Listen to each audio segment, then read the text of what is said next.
Bienvenue au développement du journal. Pénurie d'essence à la capitale. À quand la fin du cauchemar pour automobilistes, chauffeurs de taxi-moto et particuliers? Comme c'est le cas depuis plusieurs jours, ils étaient très nombreux aujourd'hui encore à se battre pour se procurer de la gasoline dans les quelques rares stations-service où le produit était disponible. Ces compatriotes se plaignent des conséquences de cette rareté de produits pétroliers sur leurs activités journalières. Ils dénoncent l'irresponsabilité des autorités étatiques qui, selon eux, n'ont rien fait pour s'assurer de la disponibilité de ce produit transversal sur le marché national et mettent en cause la mauvaise foi de distributeurs qui, disent-ils, vendent le carburant au marché noir. Le député Jean-Marcel Luméran dénonce une entente entre l'État et le secteur privé à travers la libéralisation du marché pétrolier. Selon lui, la rareté de carburant observée depuis pratiquement une semaine dans le pays a été provoquée dans l'objectif de parvenir à cette libéralisation et l'augmentation prochaine des prix de l'essence à la pompe. Il se montre préoccupé du fait par l'État d'avoir accordé au secteur privé la gestion d'un produit hautement stratégique. Le député Jean-Marcel Luméran. Depuis intervention directeur BM Padla qui a montré que le marché a libéralisé, il participé de une action, de une entente entre l'État et le monde qui a l'argent, le secteur privé, pour que vous passiez au monopole une fois encore de un produit très stratégique pour le pays qui c'est carburant.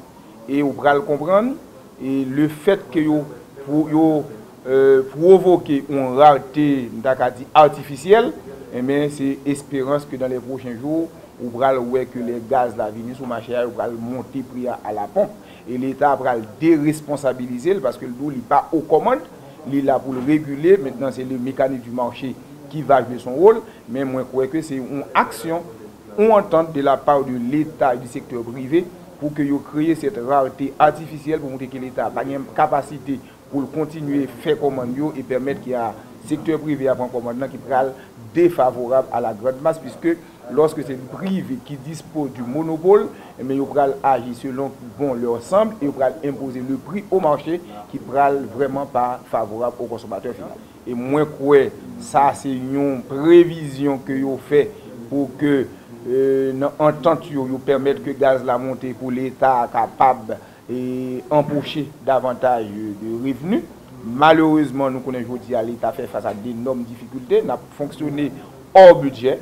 Nous avons fonctionné côté que l'État a prôné le cash management, ce n'est plus ça que nous constatons. L'État a agi au-delà de ses moyens parce qu'il a financé des activités souterraines qui ne sont pas vraiment bénéfiques à l'économie. L'État a entré dans le financement de groupes pour contrecarrer d'autres groupes. Donc, on ne pas quoi ça a été cadré avec le budget. Donc, il faut qu'il y ait d'autres moyens pour l'État répondre à besoin. Donc, il a créé une possibilité pour capable faire des rentrées en parallèle. Et les ça, il a montré que ce n'est pas eux qui ont la première responsabilité aux commandes de carburant. Ils vont passer par le secteur privé, puisque c'est le privé qui agit et non pas l'État. Et les populations doivent supporter les coûts. Les populations font pour assez vélatif pour que dans les prochains jours, les gaz à monter, pour regarder qui variation qui fait sur le prix du marché international. Le député Jean-Marcel Luméran dit attendre que le président Jovenel Moïse annonce le nom de celui sur lequel il a jeté son dévolu pour occuper la primature. Mais en attendant, il émet des doutes sur la capacité de Marjorie Alexandre Brunache, Jean-Gabriel Fortuné et Jean-Michel Lapin à apporter des réponses aux besoins de la population. L'élu de Grand Goâve souligne la nécessité pour le chef de l'État de faire un choix intelligent. Autrement dit, Jovenel Moïse doit choisir une personnalité au-dessus de la mêlée et capable de surmonter le conflit opposant entre la Chambre des députés et le Sénat suite au vote de censure infligé à l'ex-premier ministre Jean-Henri Séan. Le député Jean-Marcel Luméran avec Jean-Louis Fanfan. C'est possible que le président a fait. Le président doit comprendre que aujourd'hui, réalité moment mandé pour que les choisons pour le ministre qui répondent à besoins de la population. Non seulement ça, mais un premier ministre qui est capable de passer pire au problème latent conflit latent qui gagne entre la Chambre des députés et le Sénat après le vote de censure infligé au gouvernement de Sénat par la Chambre des députés. Donc on est noir sur blanc que y a un conflit latent entre la Chambre des députés et le Sénat.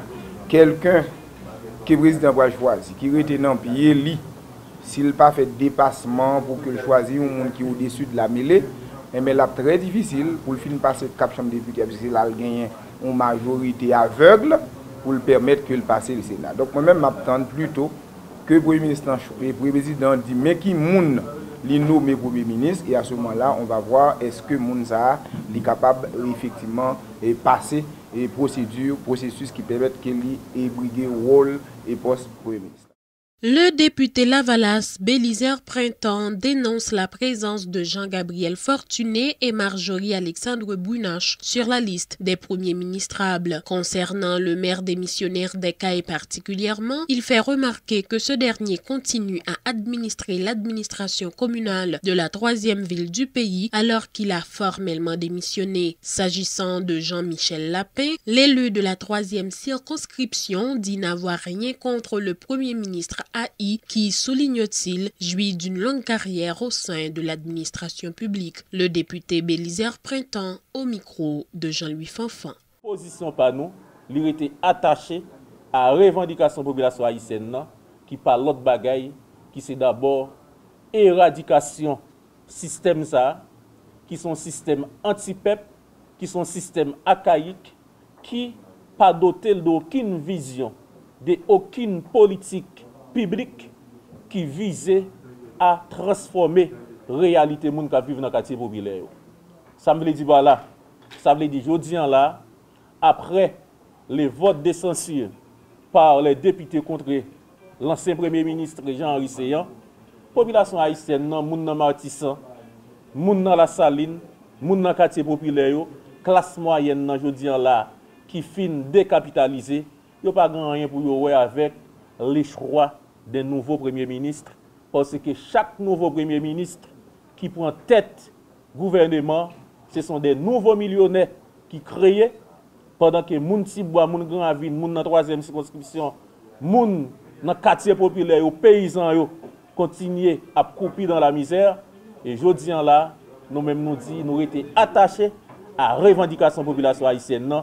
Et l'un pour toi, non ça, l'un pour un hectare court et Lapin, qui sont jeunes garçons qui entrent dans l'administration publique là. Nous sommes capables de dire qu'ils gagnent une longue carrière au niveau de l'administration publique. Et au nom de l'émergence sociale, je dis là, pas aucun monde, même l'autre dans l'opposition pour avoir un problème avec Lapin en tant que personne. Mais le système ça, même l'autre a décidé, choisir Lapin, on dit son système qui va le boire Lapin puis il devant en tant qu'un jeune cadre qui gagne une grande expérience au niveau de l'administration publique. En nous point, Gabriel Fortuné. Gabriel Fortuné, on dit au nom de la morale politique, nous ne comment non monsieur t'a fait venir son liste. On est gal dans l'élection qui dit le démissionner. Et pendant que l'écrit lettre comme moun qui démissionne dans le poste en tant que maire de Cayes, et bien jusqu'à maintenant, c'est lui-même qui a administré l'argent de l'État, c'est lui-même qui fait matériel au Cayes, à descendre pantalon. Lancement ce jeudi d'une session d'assises criminelles avec et sans assistance de jury au palais de justice de la Croix-des-Bouquets. Une trentaine de cas seront entendus par le tribunal criminel impliquant des individus accusés notamment d'enlèvement suivi de séquestration contre rançon et vol, informe le douanier Maître Ralph Lionel Dimanche. Ces assises prendront fin le 18 avril prochain. Le douanier Ralph Lionel Dimanche avec Gido Terroné. C'est la permanence qui est décrétée au niveau de la juridiction. C'est ça qui fait que, dans le cadre de travail, nous combattons la détention préventive prolongée. 8 avril, là, que nous démarrons assises criminelles sans assistance de jury dans la juridiction Croix-des-Bouquets. Donc, j'aime t'annoncer, donc, je dis qu'il y a deux sièges qui commençaient et avec les accusés suivants, Marcelin Join, Élisée Antoine et Steven Cajus. Donc, monsieur Sao est accusé d'enlèvement suivi de séquestration contre rançon. C'est un dossier qui était supposé passer depuis la session dernière là, mais vu que accusé ça a eu un problème avocat, donc on connaît, pour une audience prend, il faut que tout acteur réuni. Donc, je dis à nous prendre toute disposition, et je nous constate là pour que vraiment nous bien démarrer avec 2 audiences et qui dit à commencer, et nous espérons que tout va bien passer. Mais et combien de dossiers vous avez pendant la session ça? Et pendant la session ça, c'est juste une session pour période 5 là, donc pendant la session ça, on a bien une trentaine de dossiers que nous avons bien pour nous épuiser pendant la session assise criminelle sans assistance de jury. Le deuxième chambre, on a dit que nous gagnons certains d'eux. Et Chilton Boniface, et donc qui en question de vol de nuit, et il est accusé de vol de nuit.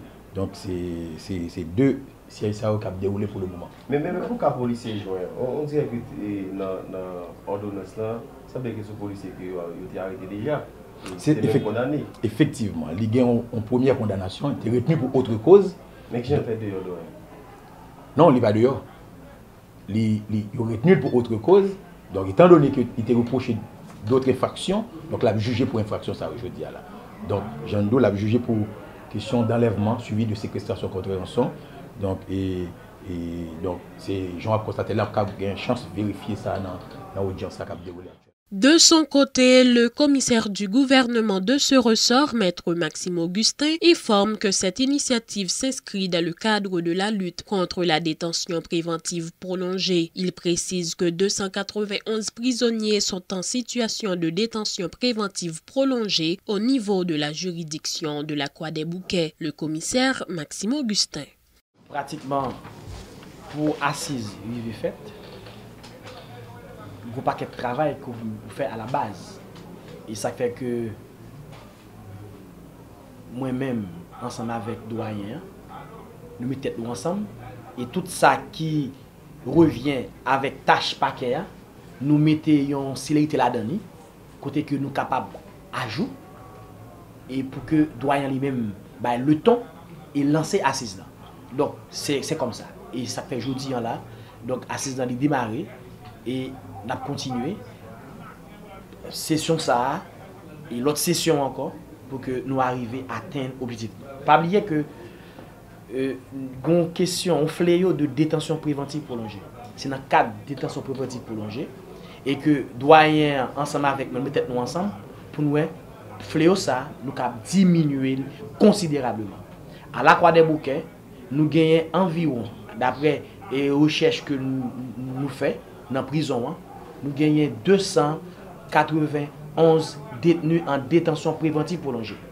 Et là, nous venons nous remarquer, nous n'avons pas connaissance de ça, eh bien, nous mettons nous, les commissaires qui n'ont pas qu'à, nous travaillons d'arrache-pied, et nous retrouvons les doyens, nous mettons nous ensemble pour nous voir comment que nous combattre le problème de détention préventive prolongée que nous retrouvons dans la juridiction.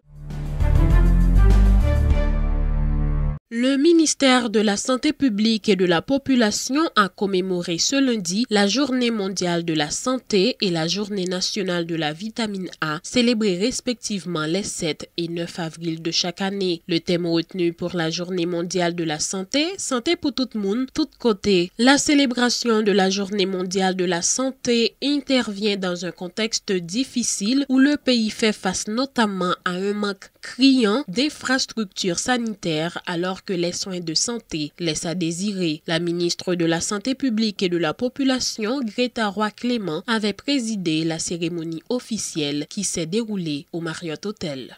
La journée du 7 avril est une journée spéciale partout sur la planète Terre puisqu'elle représente non pas celle d'une célébration, mais plutôt le moment de réflexion profonde pour tous les travailleurs de la santé.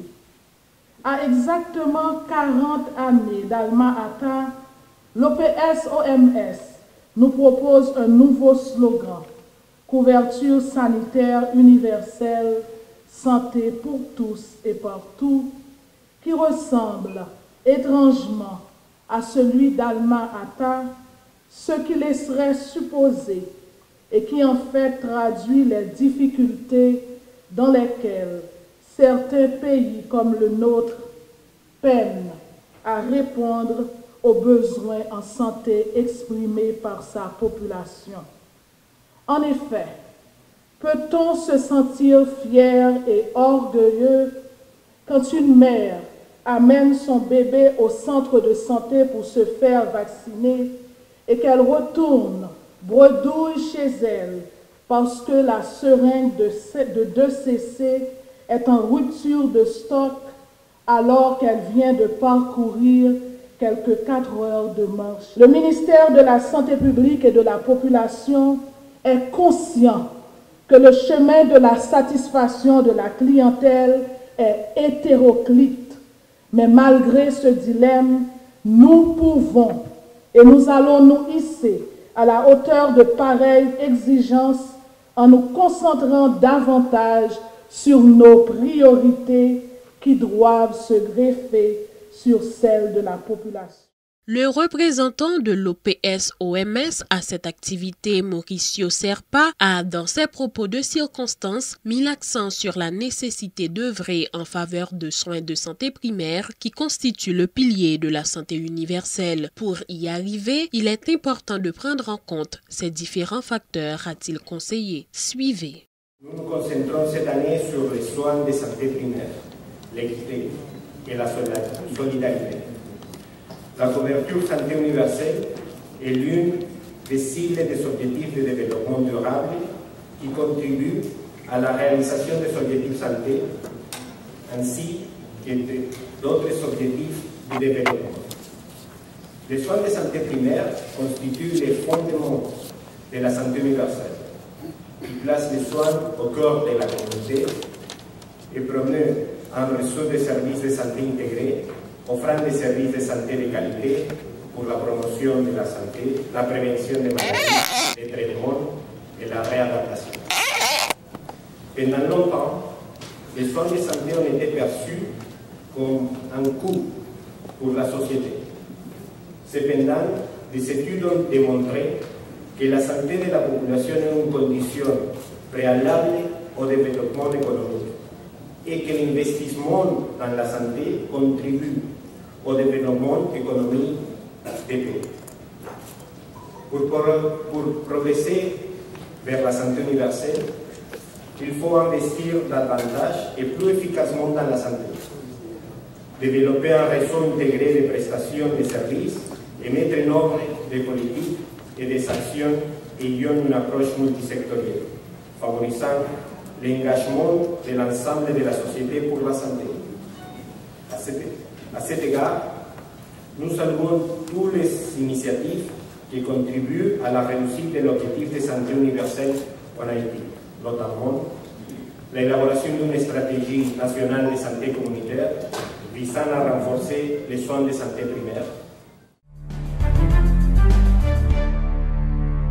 Il faut dire qu'en prélude à la Journée mondiale de la santé ce lundi, Rotary Club de Pétionville a organisé hier une foire de la santé dans les locaux de l'hôpital de la communauté haïtienne. Des soins ont été offerts gratuitement à plus d'1 millier de personnes souffrant notamment de l'hypertension artérielle et du diabète, a fait savoir la présidente de Rotary Club de Pétionville, Jessie Supplice. Pour sa part, le docteur Claude Surena, membre de Rotary Club de Pétionville, a souligné que cette foire s'inscrit dans le cadre des démarches visant à faciliter l'accès aux soins de santé aux couches les plus vulnérables. Certains patients interrogés par Vision 2000 n'ont pas caché leur satisfaction.